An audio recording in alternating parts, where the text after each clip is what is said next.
So if you guys could all actually stand up. Michelle, come here. I cannot believe that I am here, so I need to take a selfie. We've been pinching each other. The next day I fell asleep, I went to her home, I woke up the next day, we jumped out of the room like this, and we were like, ah, look at you! And looked at each other, and we kept pinching each other. So we have to take a quick selfie, and to get you guys, so can you guys all be part of the biggest selfie here? Thank you so much, Woo! Okay, so I promise I'll keep this short and sweet. And do I hit the green button or the red button? Okay, so wow, I can't believe that I'm here. I want everybody. Wait, stand up. Let's get our exercise. Get our blood flowing. Okay, I want to do a really quick exercise to remind you guys that no matter where you are in your journey, you have something very special in here, and you can feel this. I can feel you guys. And I can feel myself, this heart beating, right? And I would love for you to please take 3 deep breaths. One is to celebrate and honor Michelle, bringing us all together. One is to honor all of our guests here. Wait. And then one to honor you guys in the audience as you guys discover your seeds blossoming. So let's take 3 deep breaths and set our intentions on why we're here today. Okay?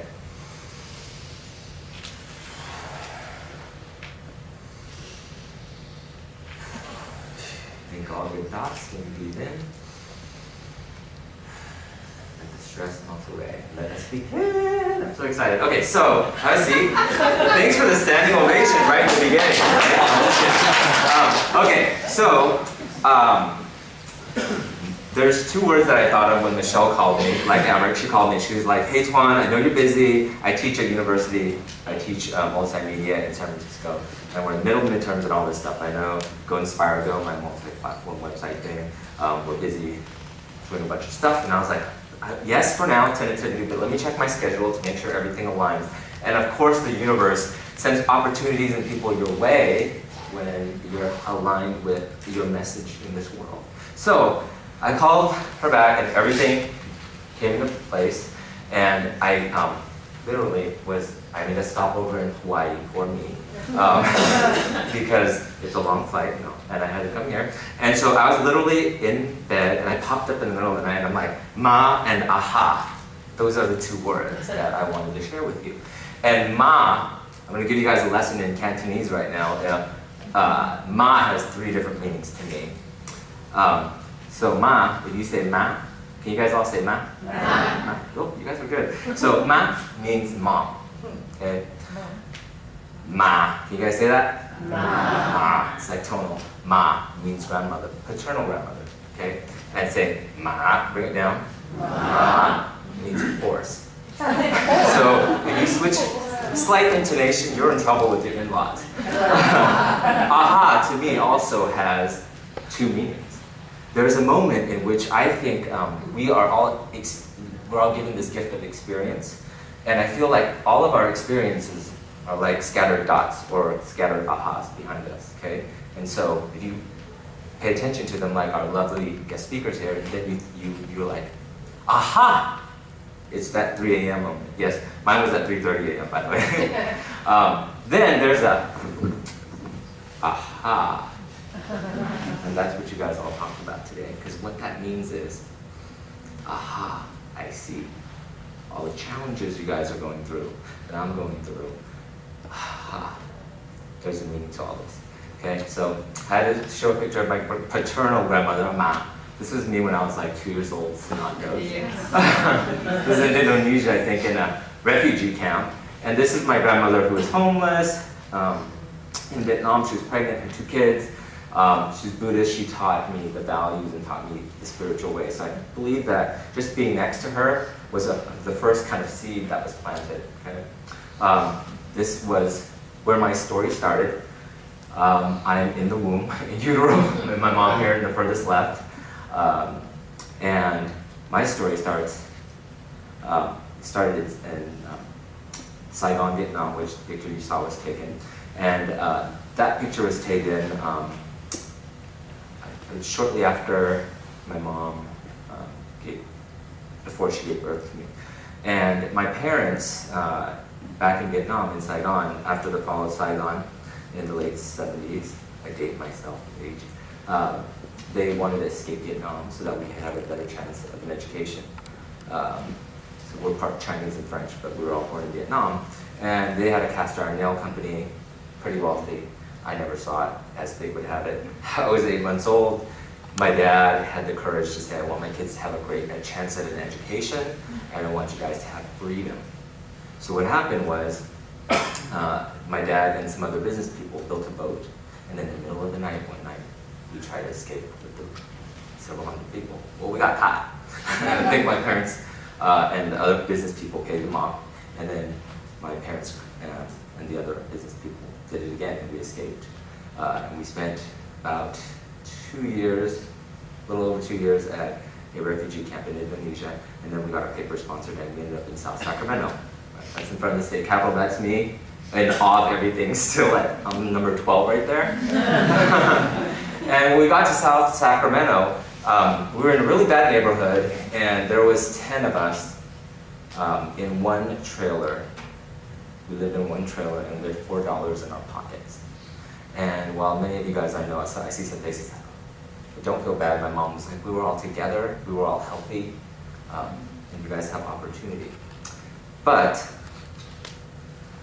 my dream and my parents' American dream was very different. My mom said, be Dr. Lawyer Engineer, in her cute little Chinese accent.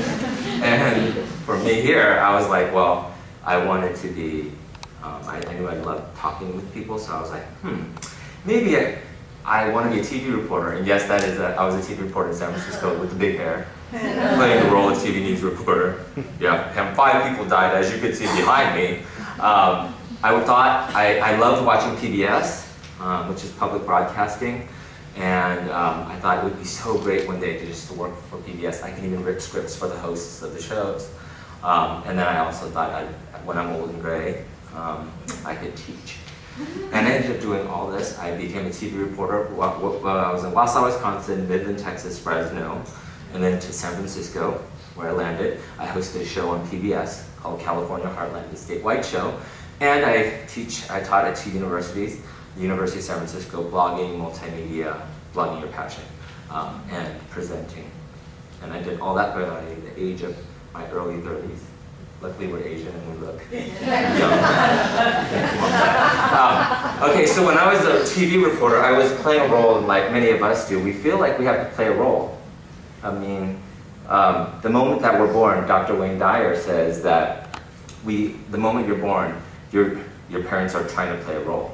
And they're trying to say, well, you need to eat by this time, you need to walk by this time, and then by the time you're 8 or 10, before you get your full set of teeth, guess what? They want you to be, they ask you, what do you want to be when you grow up, right?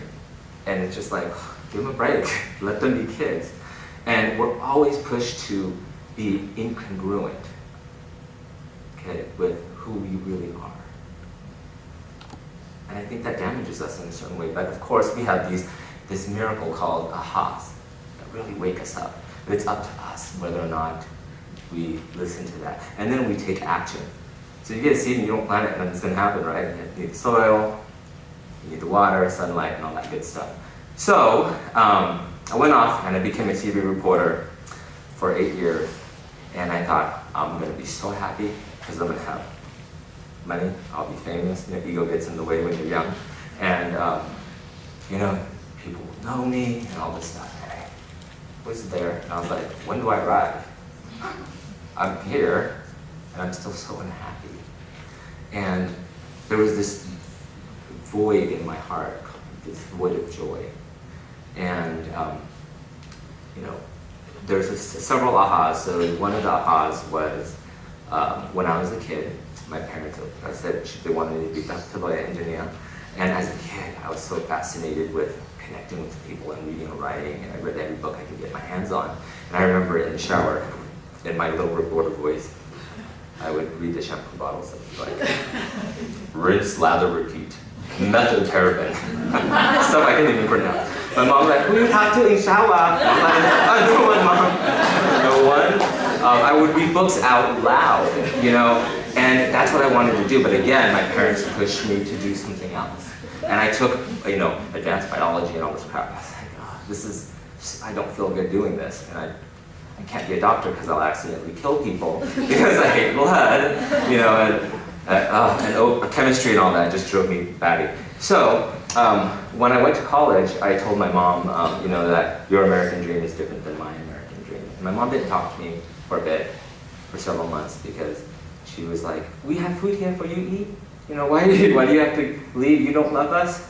And so I went off and I became a journalist, and I thought, when I'm in San Francisco, oh, fantastic, now I'll be happy. Well, another aha happened to me. And there's been several little ahas I didn't pay attention to, but this day, I was on deadline. I was writing my script, something death and destruction. And over the police scanner, I heard that there was a huge bus accident with school children. And then, an hour passed, I was on deadline, and then I heard, oh man, we can't leave with it because no kids were injured. And they were really sad that nobody was injured. That to me was disgusting, and I just felt gross. And I just felt like this is misuse of the power that I was given to connect with people and talk to people and share stories. And so that aha led me to a conversation with a friend during the down economy, like in 2008, about 6 years ago. I was having tea at a friend's house, and we were talking about the economy, and we were in our 14th round of layoffs at the station I was at. And I told her, I'm going to go on this trip to Peru. I'm going to come back, and in a month, I'll be gone. I'm going to quit. I'm going to do it. Golden handcuffs, And the next day, I walk in, and guess what happened? I get laid off. And I was like, yes, got a service package, this is awesome. And I was so excited to start this journey. And the journey became what's called Go Inspire Go. It's basically, in short, now I report on unsung heroes, everyday people doing amazing things for humanity. We, at the end of the blogs and the video, the content, we put action items, and we leverage social media so people share and they care. And that equals people discovering their power and using it to help other people. So fast forward 6 years later, when I first started, it was me and a volunteer. I was just like, I'm going to go uncover everyday people doing awesome things, and I had no idea. You kind of have to just step in the light, even though it's dim at the time. And fast forward 6 years later, every single story we produce about 70 now, has created some sort of impact or a movement. The young girl here holding up a little trophy on the left, Phoebe Russell, she wanted to feed hungry homeless people. Adults, of course, said, honey, you can't raise, she was like, I want to raise $1,000 for the food bank, because she didn't understand why there were very dirty people on the street, and they look so sad. Who are they? So her parents explained hunger and homelessness to them. And she said, well, we have food in the pantry. I don't get it. So she said, I want to raise $1,000. Who helps people, homeless people? Well, I wish I would know Caravan, but as the San Francisco, the teacher said San Francisco Food Bank, but honey, you can't do it. 2 more months, you're going to graduate. Well, little Phoebe Russell says, I want to do it. So they start writing letters. She wants to collect aluminum cans because that's her business acumen. So she starts collecting aluminum cans. She writes 50 letters during recess with the teacher, and she says, okay, let's do this. She wanted to raise $1,000 in 2 months' time. She ends up raising almost $4 grand. People started sending in money, cash. Checks were matched by companies, personal checks, aluminum cans, the lower came in. And then I came in, I crashed her little cupcake balloon party. True story. And we just did the story, and at the end, one of the action items was, if 5-year-old Phoebe Russell can raise almost $4,000, which is 18,000 meals, what can you do? What will you do? Donate to the food bank? Tell them you saw this video, tell them Phoebe sent you. Be careful what you ask for. I tell students and mentees, be careful what you ask for. Be careful first of all, be careful what your thoughts are, because your thoughts are a powerful thing. Your thoughts become your words. And be impeccable with your words, because your words, they become real. They manifest into this. And so I went to do the story. I get an email. It was like Christmas, opening up my inbox one day. It wasn't Christmas, it was summertime. I got an email from the food bank and said, oh my gosh, your video, semi went viral, like 35,000 hits or whatnot. And helped raise $20,202 and some chunk change, which went from 18,000 meals to over 80,000 meals, and a meal serves a family in San Francisco. And it gets better. Somebody through social media, that thing we're kind of scared of as a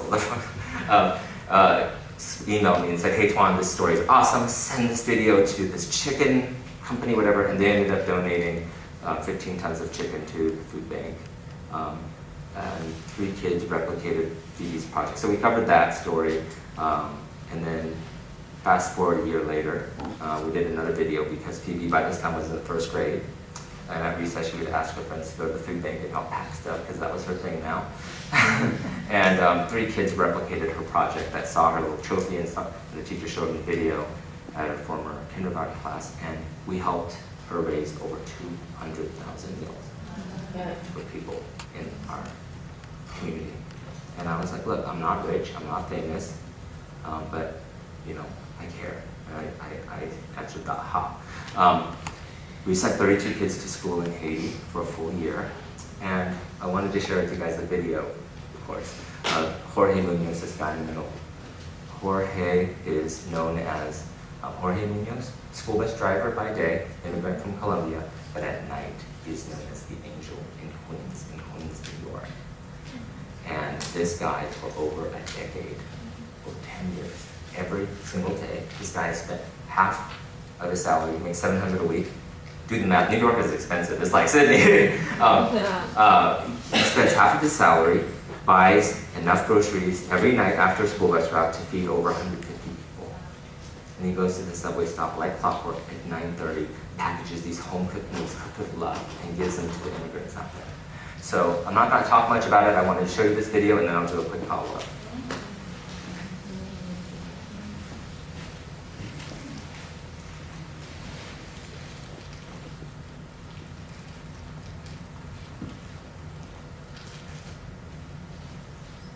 Hi, Go Inspire Go is back here in Queens, New York. We're super excited to be back to do a follow-up on Jorge Munoz.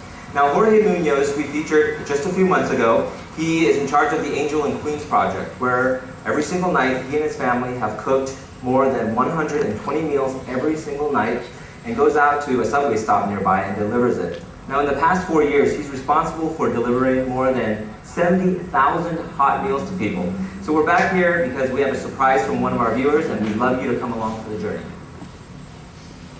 Hi, Jorge. Jorge! It's Toan. Come out here. Hi. Good to see you again. Oh, thank you so much for everything you've done. From the Go Inspire Go team, and from our audience watching worldwide, we want to just thank you so much for doing what you do with Angel in Queens and feeding over 70,000 people in the last 4 years. You're such an angel and such an example of selfless service. And so I thank you, thank you, thank you. You've created such a big stir around the world and created a shift in so many people, including myself and my crew. And you inspired us to just be better people.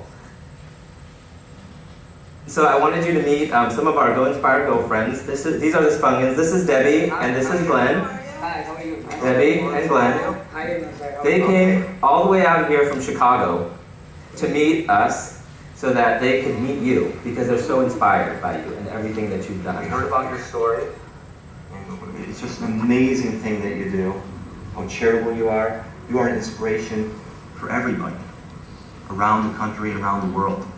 We flew in from Chicago to give you a special gift from our hearts. So we got you. The Spungan family wanted to donate a refrigerator and a stove, a brand new refrigerator and stove to you and your family. Thank you for just being you and doing what you're doing. Oh, no. And I was thinking about doing something with the one I have now because the handle is not working. And I don't know what to do, but check it out. When we met with you a few months ago, you were saying that your stove was broken and that what did you have to do every day to cook the rest of the meals? When I said I use my system. Yesterday I was using both because we had with Thursday. we had using both, and my sister almost broke down, so it's just... So your sister's stove almost broke down too? Yeah. Thanks so much. Thank you. These kind of things that they help me on, and push me to do what to do every day. That's the way I think God support me through you.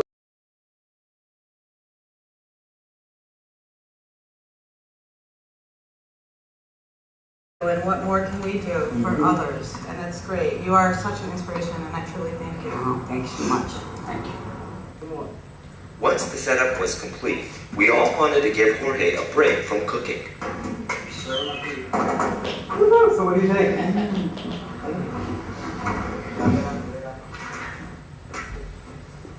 We handle now. Yeah, nice handle that's not broken. Yeah. So it saves you 2 to 3 hours a day. Yes. And you need a break. 4 years. It means a lot, not only for me, for my family, for the people who help me out right now. Okay, Jorge, you're the boss. What can we do to help you cook? Smells good already. So on the menu tonight is what? Beans? Beans we have. Since Go Inspire Go's story went viral, Jorge's sister Luz says more than 500 people worldwide have emailed. And it's not only money, it's just the supplies. And it's not only that too, it's a lot of compliments. Donations and supplies are still coming in. Admit, for a long time I didn't cry. Because when you see those guys in the street, I have to be a son. That's why I control myself when I cry. This guy made me cry. Enjoy this one. I really need it right now. I say thank you and thanks God.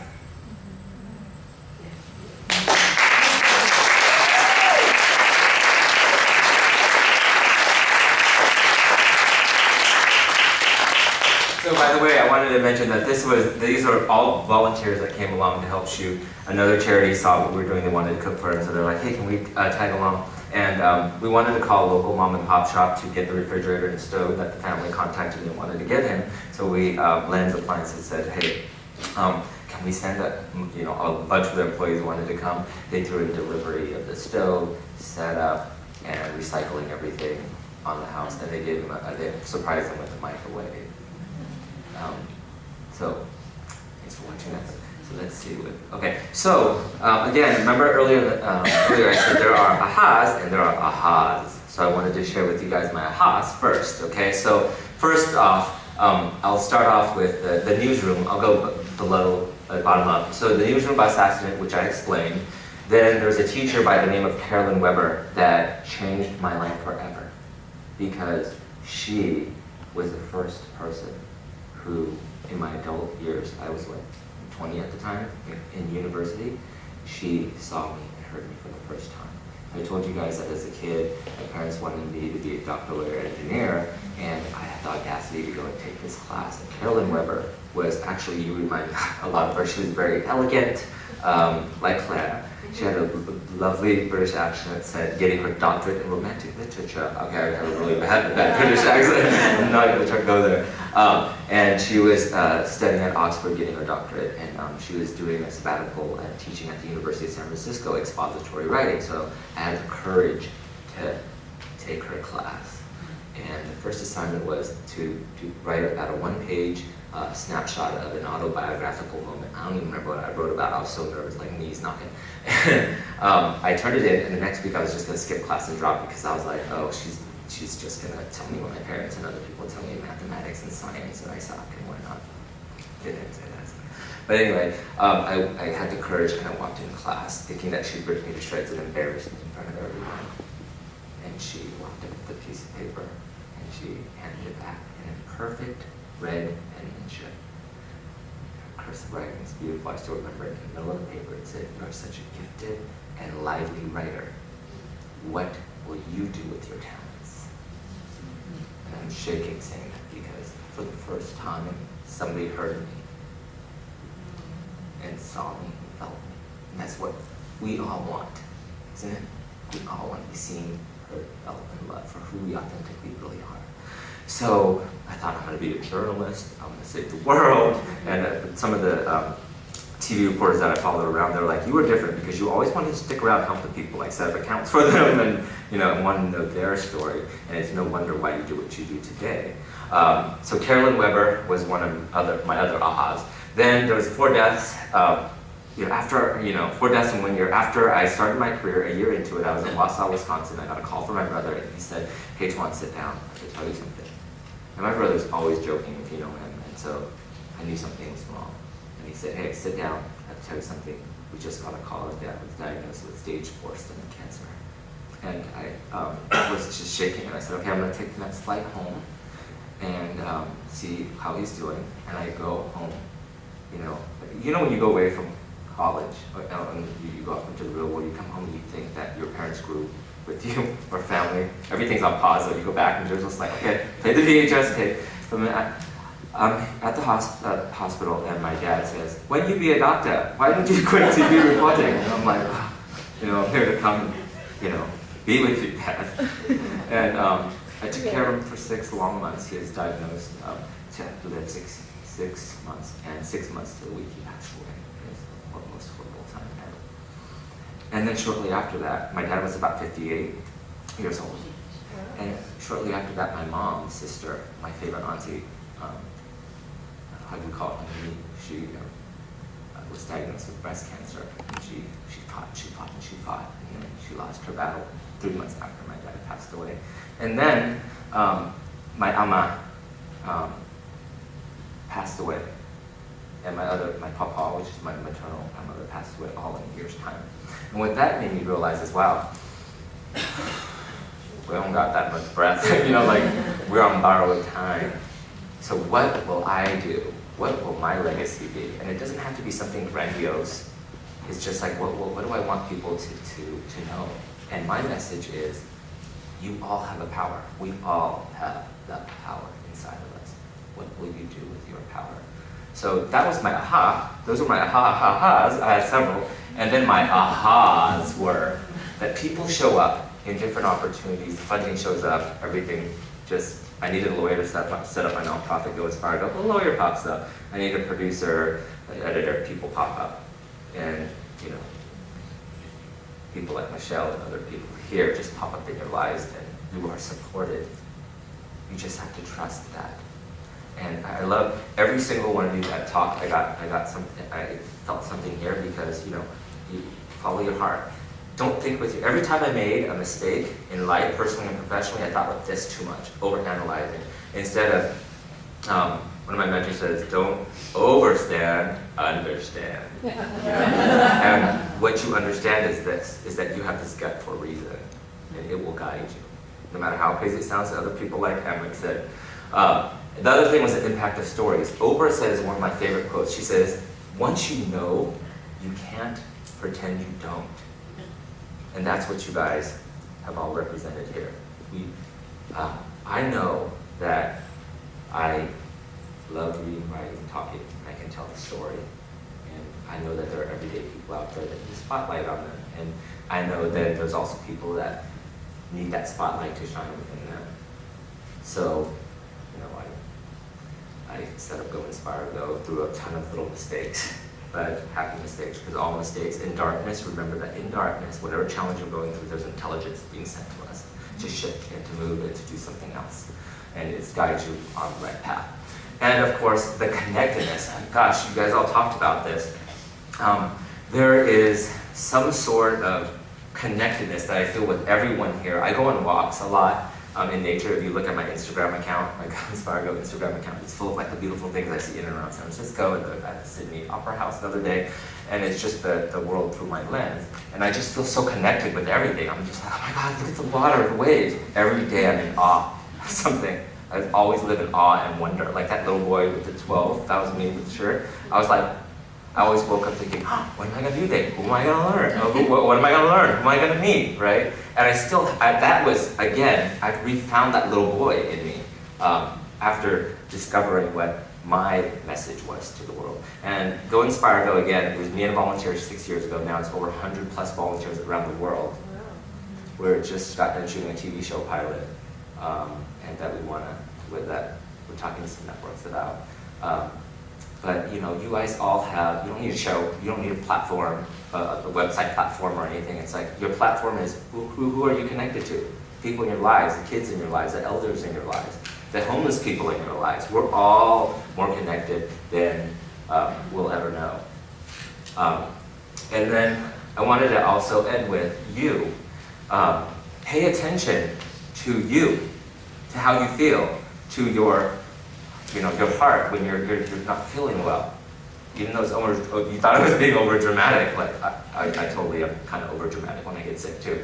So pay attention to you. I remember some TV reports. I would have stomach aches going into work because I didn't feel well. It's like, oh yeah, it's my mean bosses, you know. And I remember commiserating. There was a reporter that said she would fall to the ground and when she would go home after reporting and she would be on the ground because she had such a bad stomach ache. And then there was another producer that said when she would drive over the Bay Bridge in San Francisco, she said, I would get migraines and I had a stomach ache. And she would just walk in, she gained a lot of weight, and she would walk in like this, she never dressed up. And when she finally got laid off, she discovered that she was like, oh, I can leave this place now. She started to dress up. I was like, who are you? You know, lost weight, started eating better. So listen to whatever that is in here when those messages do come up. And then just do something. Do something, anything. When these opportunities arise for you to help someone, if you love reading and writing, maybe read to kids once a week or once a month. You know, what is your power? Well, you have the power to make a difference. You can, for some people it's, okay, you know, I don't have time right now, I'll make time, but let me donate to this cause. Or it's the network connecting somebody to somebody who can help them. Or volunteering. Best, giving your time is the best thing you can ever do. And then breathe. This guides us. So if I could just end with 3 deep breaths. To center our attention.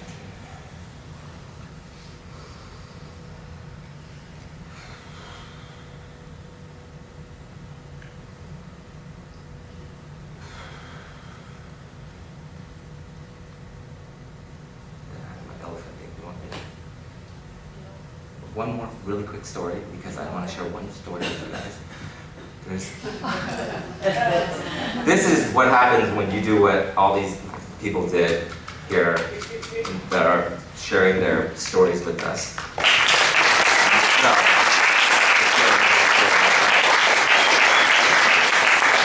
One really quick story, I promise it'll be really quick, but there's this elephant story that I love to share. It's a fable, and it goes, there was a little baby elephant who was tied to a stake when it was a teeny tiny little elephant, and it's chained by the neck and the legs, and it was always told that it was stupid, fat, and would never be anything. It was powerless.